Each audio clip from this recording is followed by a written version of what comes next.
વિદ્યાર્થી મિત્રો, ધોરણ 7 વિષય વિજ્ઞાન, પ્રકરણ નંબર 16 પાણી એક અમૂલ્ય સ્ત્રોત, એનો આજે આપણે બીજો વિડિયો ભણવાનો છે। તો શરૂઆત કરીએ કે પાણી આપણા રોજિંદા જીવનમાં ઘણું બધું ઉપયોગી છે। એના વિશે અમુક સૂત્ર ચાર્ટ્સ જે આપણે આગલા વિડિયોની અંદર જોઈ ગયા હતા, એમાંનું થોડું રિવિઝન કરીએ કે શરૂઆતની અંદર આપણને બે લાઈન આપી દીધી કે પાણી છે તો કાળ છે, જો પાણી છે તો તમારું ભવિષ્ય સુરક્ષિત છે, પાણી વગર જીવન ટકાવવું અશક્ય છે।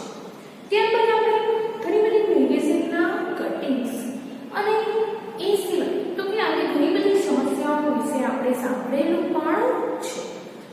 એ ઉપરાંત કેટલું પાણી આપણે પીવાલાયક જમીન પર ઉપલબ્ધ છે એનું આખું આપણે એક સરસ મજાનું કોષ્ટકમાં વિવિધ ઉદાહરણો સાથે ભણી ગયા હતા કે પૃથ્વીનો કુલ પાણીનો જથ્થો 71% છે, પણ એમાંથી આપણે પીવાલાયક પાણી કેટલું તો કે 0.06% જેટલું માંડ આપણે પીવાલાયક પાણી છે એવું આપણે કહીએ છીએ કે પૃથ્વીના 71%માંથી બધું પાણી આપણે પી શકતા નથી, અને એની પ્રવૃત્તિ આપણે જે કરેલી એના ઉપરથી જ એ તારણ નીકળ્યું છે કે 0.006% પાણી પૃથ્વી ઉપર આપણે પીવાલાયક છે। ત્યારબાદ આપણે પાણીના 3 સ્વરૂપ ભણી ગયા, ઘન, પ્રવાહી અને વાયુ। આ ઉપરાંત આપણે જળચક્રની આકૃતિમાં જે ઉલટ-સુલટ શબ્દ હતા એનું નામ નિર્દેશન પણ કરી લીધું છે। ત્યારબાદ આપણે આગળ વધીશું તો કે 16.3 પાણી એક મહત્વપૂર્ણ સ્ત્રોત, એમાંનું એક છે ભૂમિજળ। ભૂમિ મીન્સ જમીન, જમીનની અંદર રહેલું પાણી। એમાં શરૂઆત કરીએ કે જો આપણે કોઈ જળાશયની નજીક જમીનમાં ખાડો ખોદીએ તો ત્યાંની જમીન આપણને ભેજયુક્ત લાગે છે, આપણને ભેજવાળી જમીન ત્યાં જોવા મળે છે। એનું કારણ શું તો કે જમીનની અંદર, ભૂગર્ભની અંદર જેમ જેમ ઊંડે જતા જશો એમ પાણીનું સ્તર વધતું જશે। આપણે આ ઉપરાંત ઘણી બધી જગ્યાએ જ્યાં ખોદકામ ચાલુ હશે એ જગ્યાએ ખાડો કરેલો હશે અને આપણે ત્યાંથી પસાર થઈશું તો આપણને ત્યાં એકદમ ઠંડકનો અનુભવ થશે, કારણ તો કે જે અંદરથી માટી નીકળે છે ખાડામાંથી એ સેજ ભેજયુક્ત હશે, ભીની હશે। ત્યારબાદ તેનો કલર પણ ત્યાં જુદો જોવા મળશે, કારણ તો કે ભૂમિમાં રહેલો ભેજ અથવા તો જળ। જમીનમાં ભેજ તે જમીનમાં રહેલ પાણીને નિર્દેશિત કરે છે। જો આપણે વધુ વધારે ઊંડે સુધી ખાડો ખોદતા જઈએ તો આપણને એ સ્તર સુધી પહોંચી જઈએ છીએ કે જ્યાં જમીનના કણોના વચ્ચેના અવકાશ તથા ખડકો વચ્ચેનો અવકાશ પાણીથી ભરાયેલો હોય। હવે પહેલા આપણે અવકાશ શબ્દ એટલે શું તો કે કણો વચ્ચે રહેલી જગ્યા। ફરી પાછું આપણે અગાઉ ભણી ગયા એ યાદ કરો, રેતાળ ભૂમિ, ચીકણી ભૂમિ, ગોરાળુ ભૂમિ, એના વિશે આપણે વાત કરી હતી ત્યારે એવું કીધું કે જમીનના કણોની વચ્ચે જે અવકાશ રહેલો છે એમાં હવા હોય છે, એ હવામાં રહેલ નાઇટ્રોજન કોણ શોષે છે તો કે વનસ્પતિના મૂળમાં રહેલા બેક્ટેરિયા। આવી આપણે ઘણી બધી વાત કરી હતી, યાદ કરો। એટલે અહીંયા શું કીધું છે તો કે જમીનમાં કણોના વચ્ચેના અવકાશ તથા ખડકો વચ્ચે અવકાશ પાણીથી ભરાયેલો હોય છે। જેમ જેમ તમે ઊંડા જતા જશો ત્યાં તો કે ખડકો વચ્ચેની જે જગ્યા છે એ પાણીથી ભરાયેલી તમને જોવા મળશે। સંગ્રહાયેલા આ પાણીના ઉપરના સ્તરને શું કહેવાય તો કે ભૂમિય જળ સ્તર કહે છે। ભૂમિ એટલે જમીન, જળ એટલે પાણી, જમીનની ઉપરનું પાણીનું સ્તર જેને આપણે કહીએ છીએ ભૂમિય જળ સ્તર। જુદા જુદા સ્થાન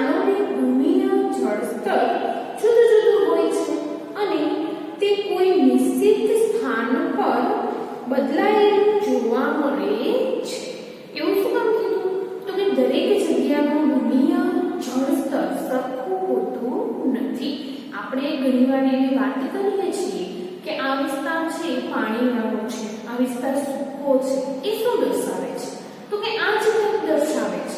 પાણીવાળો વિસ્તાર કેને કહીએ? તો કે જેનું ભૂમિય જળ સ્તર ઊંચું હોય, વધારે હોય, તેને આપણે પાણીવાળો વિસ્તાર કહી શકીએ છીએ. અને જે પ્રદેશમાં ખૂબ જ ઊંડે સુધી જવા છતાં પણ પાણી ખૂબ જ ઓછું મળે છે એને આપણે સૂકો વિસ્તાર કહી શકીએ.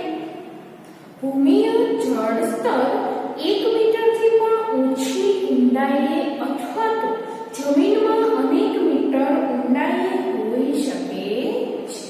ઘણીવાર એકદમ પાણીવાળી જમીન હોય તો 1 મીટર તમે ખાડો ખોદશો તો ત્યાં પણ તમને આરામથી પાણી મળી જશે.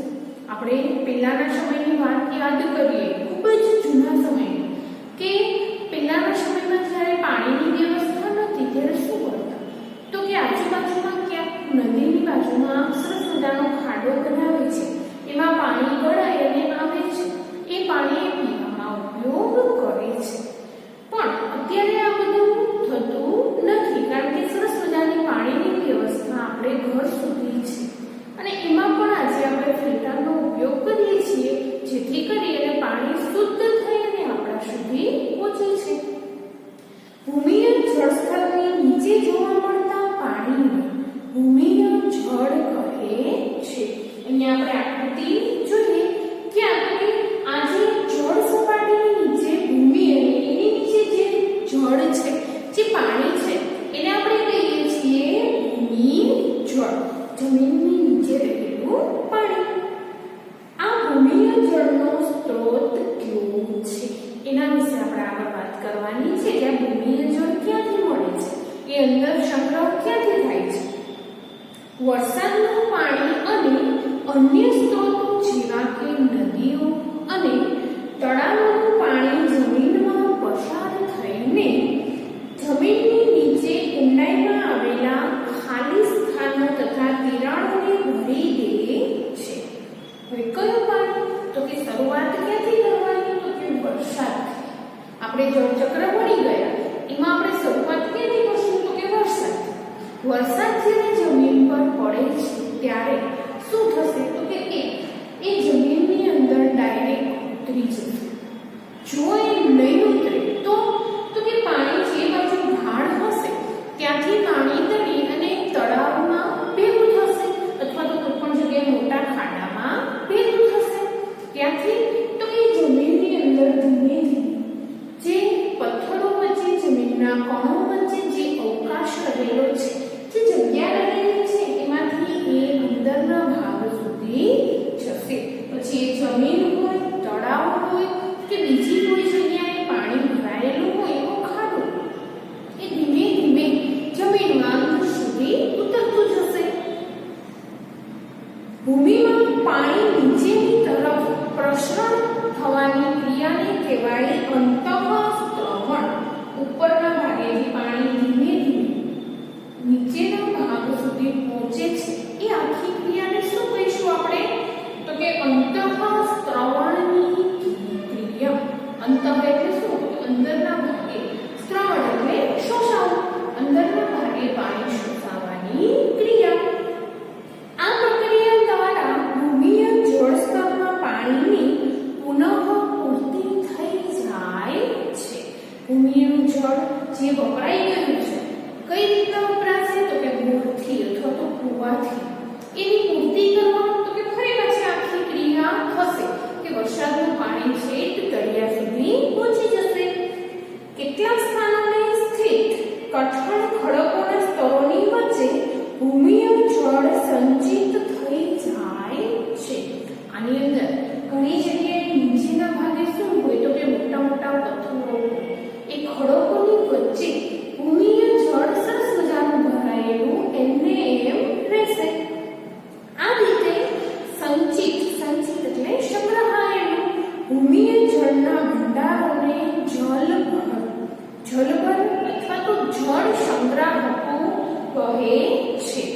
જળ સંગ્રાહકો કેમ કહેવાય? તો કે વિવિધ ખડકોની વચ્ચે સંગ્રહાયેલા પાણીનો જથ્થો, એ છે જળ સંગ્રાહકો કહે છે. જલ ભરવામાં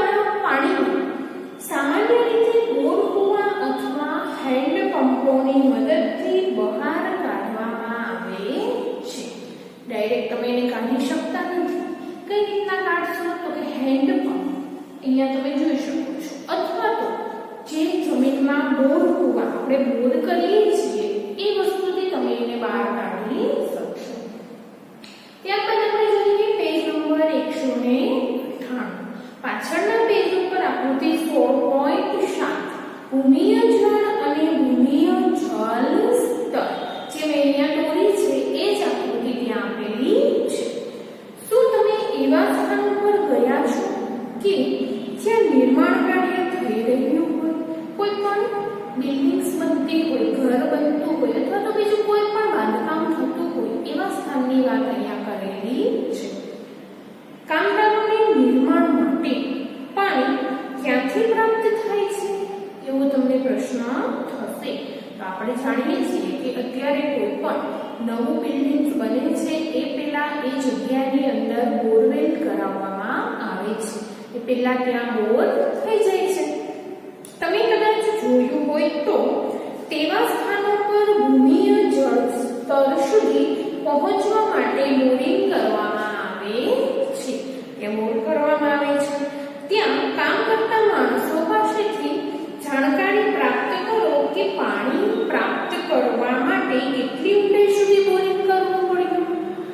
જો આના વિશે ખૂબ જ એક ચિંતાજનક વાત આપણે એવું કહી શકાય કે આજથી અમુક વર્ષો પહેલા 200-300 ફૂટે સરસ મજાનું પાણી હતું ને હજી પણ અમુક વિસ્તારમાં છે જ.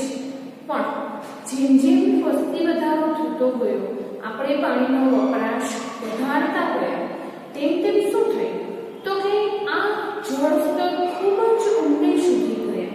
અત્યારે 800-900-1000 ફૂટ બોર કરવા છતાં પણ ત્યારે એવું બને છે કે ઉનાળાની અંદર પાણીની તંગી સર્જાય છે. શું આપણે ભૂમિની અંદરથી નિરંતર પાણી બહાર કાઢી શકીએ છીએ? આવું કરવાથી ભૂમિય સ્તર પર કેવો પ્રભાવ પડશે? શું થાય? તમે કન્ટિન્યુ એક જ જગ્યાએથી પાણી જો તમે બહાર કાઢતા રહેશો તો ક્યારેક એવું બનશે કે એ જળ સ્તર તૂટી જશે, ભૂમિય જળ સ્તરમાં ઘટાડો થશે. ત્યારબાદ આપણે તો કે બીજો બોર કરાવીએ છીએ અથવા તો કૂવાની અંદર પાણી પૂરું થઈ જશે, પછી એ કૂવો નકામો થઈ જશે. આમ આપણે આ વિશે ઘણું બધું જાણીએ છીએ. એ પછી આપણે જોઈએ ભૂમિય જળ સ્તરમાં ઘટાડો. ભૂમિના જળ સ્તરમાં ઘટાડો કઈ રીતના આવે છે એના વિશે થોડીક માહિતી તમને આપી છે કે ભૂમિની નીચેથી કાઢવામાં આવે ભૂમિય જળ સ્તરની પુનઃપૂર્તિ પ્રાપ્ત વરસાદના પાણીના અંતઃસ્ત્રવણ દ્વારા થઈ જાય છે. પણ ખાસ યાદ રાખજો કે અંતઃસ્ત્રવણ ત્યારે જ થાય જ્યારે પાણી જમીન ઉપર પડે. અત્યારના સમયમાં આપણી જીવનશૈલી એકદમ હાઈફાઈ, જેને આપણે કહીએ છીએ કે બધું જ આપણે જોઈએ છે, નવું જોઈએ છે, ફેસિલિટી જોઈએ છે. એના માટે તો કે વિવિધ જગ્યાએ આપણે સિમેન્ટ રોડ આવી ગયા. આ ઉપરાંત તો કે પાકા મકાનો અને એના ફળિયા પણ પાકા થઈ ગયા, રોડ પણ પાકા.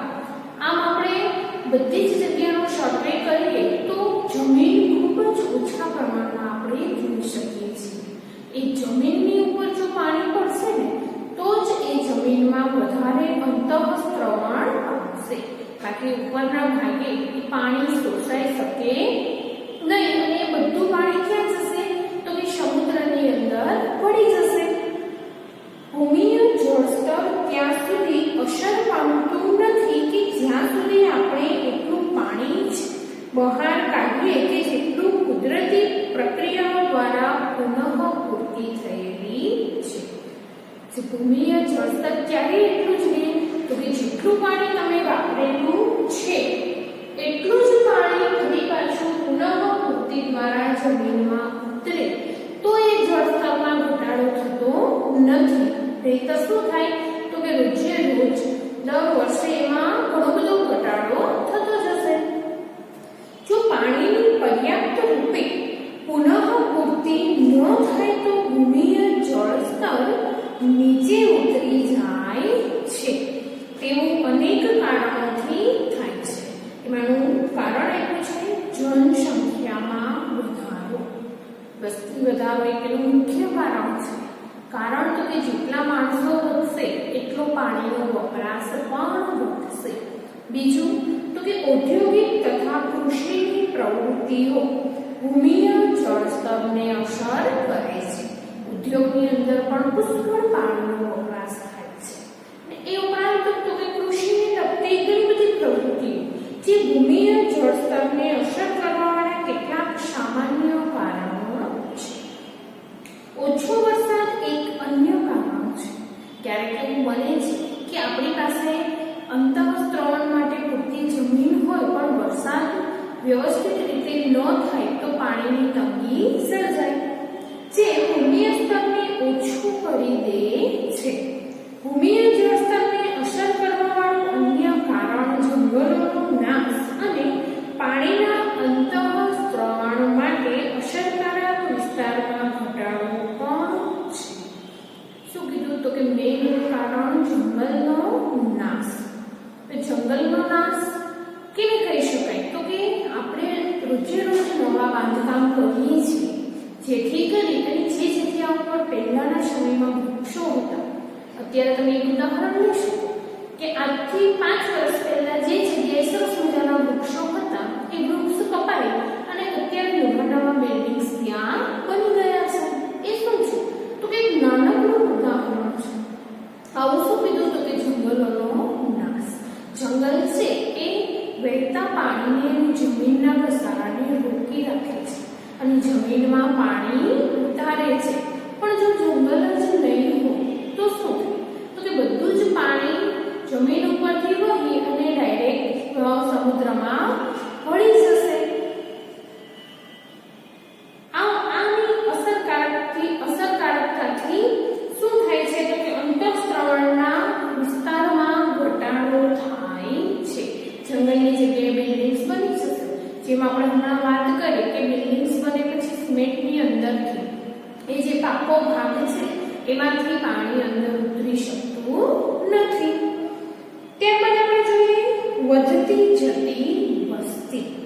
વસ્તીમાં વધારો થવાથી ઘરો, દુકાનો, કાર્યાલયો અને રોડના નિર્માણની માંગ વધારો થઈ જાય છે. વિવિધ જગ્યાએ જે જગ્યાએ વસ્તી વ્યવસ્થિત રહેતી હોય એ જગ્યાએ આપણે ફરજિયાત રોડનું બાંધકામ કરવું પડે છે. આનાથી ખેતીલાયક જમીન, બગીચાઓ અને રમતના મેદાનો જેવા ખુલ્લા ક્ષેત્રોમાં સતત ઘટાડો થતો જાય છે. તેના કારણે ભૂમિના વરસાદના પાણીના અંતઃસ્ત્રવણમાં ઘટાડો થઈ જાય છે. આમ જેમ આપણે જે વાત કરી કે મોટી મોટી ખુલ્લી જગ્યામાં જે રમતના મેદાનો હોય, ખેતીલાયક જમીન હોય અથવા તો બીજા ખુલ્લા પડેલા મેદાનો એમાં ઘટાડો થશે, જેથી કરી અને ત્યાંથી જે પાણી અંતઃસ્ત્રવણ થતું એનો પણ સતત ઘટાડો થતો જશે. ખુલ્લા વિસ્તારમાં આવી જ રીતે ઘટાડો થતો રહ્યો તો તેનું પરિણામ શું થશે એ આપણે ક્યારે કલ્પના કરી છે? યાદ રાખો કે પાકા રસ્તા પાણીને સરળતાથી અંતઃસ્ત્રવિત થવા દેતા નથી. જ્યારે ઘાસના બગીચા, મેદાનો વગેરેમાં પાણી સરળતાથી અંતઃસ્ત્રવિત થાય છે. એટલું જ નહીં પરંતુ નિર્માણ માટે પણ વિપુલ માત્રામાં પાણીની જરૂરિયાત હોય છે. તેની સામે પ્રાપ્ય ભૂમિય જળનો ઉપયોગ કરવામાં આવે છે. બીજું શું થશે તો કે એક તો એ જમીનની અંદર પાણી ઉતરી શકતું નથી, એમાં ઘટાડો થતો જાય છે.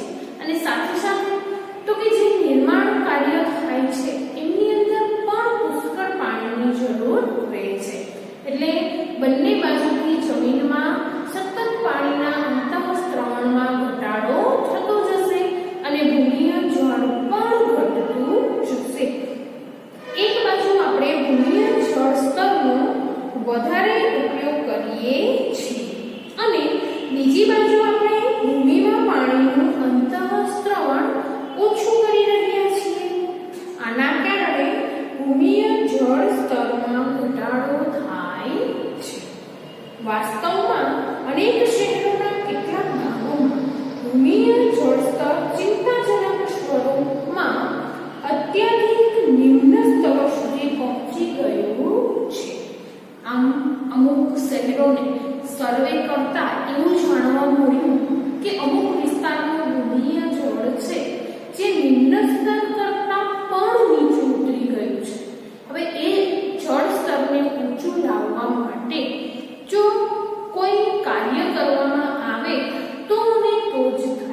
એના માટે એક કાર્ય તરીકે આપણે તો કે બોરને રિચાર્જ કરી શકીએ, કૂવાને રિચાર્જ કરી શકીએ.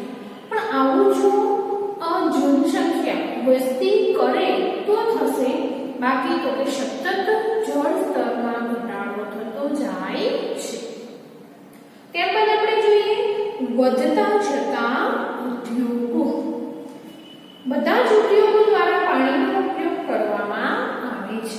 આપણા ઉપયોગમાં લેવાતી લગભગ બધી વસ્તુઓના ઉત્પાદનમાં ક્યાંક ને ક્યાંક પાણીની આવશ્યકતા રહેલી છે. ઉદ્યોગોની સંખ્યા સતત વધી રહી છે. મોટાભાગના ઉદ્યોગો દ્વારા ઉપયોગમાં લેવાતું પાણી ભૂમિમાંથી બહાર કાઢવામાં આવે છે. એના માટે પ્રવૃત્તિ 16.4 આપી છે. જેનાથી તમે પરિચિત છો એવા કેટલાક ઉદ્યોગોના નામ જણાવો.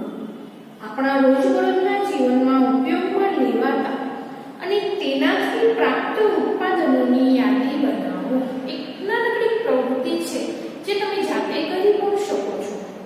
તમારા માતા પિતા સાથે આના વિશે ચર્ચા કરો કે કેવી રીતના ઉદ્યોગની અંદર પાણીનો વપરાશ સતત વધી રહ્યો છે. એના ઉદાહરણ તરીકે આપણે જેતપુરનો ડાઇંગ ઉદ્યોગ લઈ શકીએ કે સતત કલરવાળું પાણી એમાંથી જમીન ઉપર છોડવામાં આવે છે અને એનો વપરાશ એટલો બધો છે કે ત્યાંથી નીકળતી નદી પણ સંપૂર્ણ રીતે રંગીન બની ગઈ છે અને એ રંગ રસાયણો માનવ જીવનને અને પ્રાણી જીવનને ઘણા બધા નુકસાનકારક છે. ત્યારબાદ આપણે જોઈએ કૃષિ પ્રવૃત્તિઓ વિશે વાત કરી છે કે ભારતમાં મોટાભાગના ખેડૂતો પોતાના પાકમાં સિંચાઈ માટે વરસાદ પર આધારિત છે, એના પર આધાર રાખે છે. નહેરો જેવા સિંચાઈ સ્ત્રોત કેટલાક વિસ્તારમાં ઉપલબ્ધ છે, બાકી તો કે ચોમાસાની સિઝનમાં એક પાક, શિયાળુ પાક, એ રીતના વરસાદ ઉપર જ ખેડૂત આધાર રાખે છે. આ અવસ્થામાં પણ અનિયમિત વરસાદના કારણે પાણીની ઉપલબ્ધતામાં ઘટાડો થઈ શકે છે. આપણે બધા જાણીએ છીએ કે દર વર્ષે વરસાદ વ્યવસ્થિત સરખી રીતના થાય એવું જરૂરી નથી. ક્યારેક વરસાદ ઓછો પણ થાય અને ક્યારેક વરસાદનું પ્રમાણ વધી જશે. તેથી ખેડૂતોને સિંચાઈ માટે ભૂમિય જળનો ઉપયોગ કરવો પડે છે, જેથી કરીને ખેડૂતને કૂવામાંથી અથવા તો બોરની મદદથી પાણીનો ઉપયોગ કરવો પડે છે. વધતી જતી વસ્તીના દબાણના કારણે ખેતી માટે ભૂમિય જળનો ઉપયોગ દિવસે ને દિવસે વધતો જાય છે. તેના પરિણામ સ્વરૂપે ભૂમિય જળ સ્તરમાં સતત ઘટાડો થતો જાય છે. શું થાય છે તો કે વસ્તી વધવાથી તેને રહેણાંક માટે નવા નવા બાંધકામની જરૂર પડે છે, જે ધીમે ધીમે તો કે ખેતરની જમીનનો નાશ થતો જાય અને ત્યાં શું બની જશે તો કે નવા નવા બિલ્ડિંગ્સ, નવા નવા બાંધકામ, જેને પરિણામ શું થશે તો કે ત્યાં પણ પાણીનો વપરાશ થશે, પ્લસ જમીનમાં પાણી ઉતરતું નથી, એનું અંતઃસ્ત્રણ થતું નથી, જેથી કરી અને ખેતીની અંદર પણ પાણી બોર, કૂવા અથવા તો કૂવાની મદદથી બહાર લાવવું પડે છે અને આમ ધીમે ધીમે એના સ્તરમાં, ભૂમિના સ્તરમાં ઘટાડો થતો જાય છે. આમ આપણે તો કે ભૂમિય જળ સ્તરમાં ઘટાડો કરતા ઘટકોમાં કયા જોયા તો કે વધતી જતી વસ્તી, આ ઉપરાંત તો કે વધતા જતા ઉદ્યોગો અને કૃષિ પ્રવૃત્તિ. આ મુખ્ય એની ત્રણ એના કારણ છે કે જેથી કરીને ભૂમિય જળ સ્તરની અંદર ધીમે ધીમે ઘટાડો થતો જાય છે. આમ આપણે આજના વિડીયોમાં શું જોયું તો કે ભૂમિય જળ સ્તર વિશે માહિતી મેળવી, જેની સરસ મજાની આકૃતિ અહીંયા પણ દોરેલી છે અને સાથે સાથે ટેક્સ્ટબુકની અંદર પણ 198 પેજ નંબર ઉપર આપેલી છે. એકવાર અહીંયા ફરી પાછું આપણે જોઈ લઈએ કે વરસાદ દ્વારા જળની પુનઃ પ્રાપ્તિ થાય છે. જમીન ઉપર પાણી પડતા એ ધીમે ધીમે અંદરના ભાગો સુધી જમીનની કણોમાં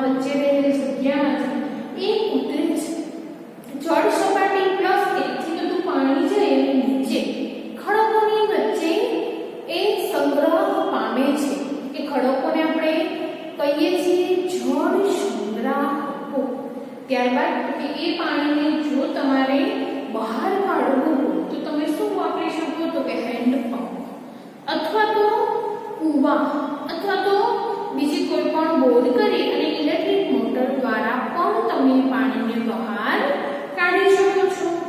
આમ આ વિડિયોની અંદર આપણે ભૂમિજળ એટલે શું, તે કેવી રીતના ફરી પાછું પુનઃ પ્રાપ્ય કરી શકાય અને એના ઘટવાના કારણો કયા છે તેના વિશે આપણે સરસ માહિતી મેળવી ગયા. ત્યારબાદ આપણે ત્રીજા વિડિયોમાં ભણીશું પાણીનું વિતરણ. એના વિશે આપણે ઘણી બધી માહિતી મેળવીશું કે પાણી જે તે જગ્યાએથી મળે છે પણ એનું વિતરણ કઈ રીતના કરવામાં આવે છે, જે આપણે આવતા વિડિયોમાં ભણીશું.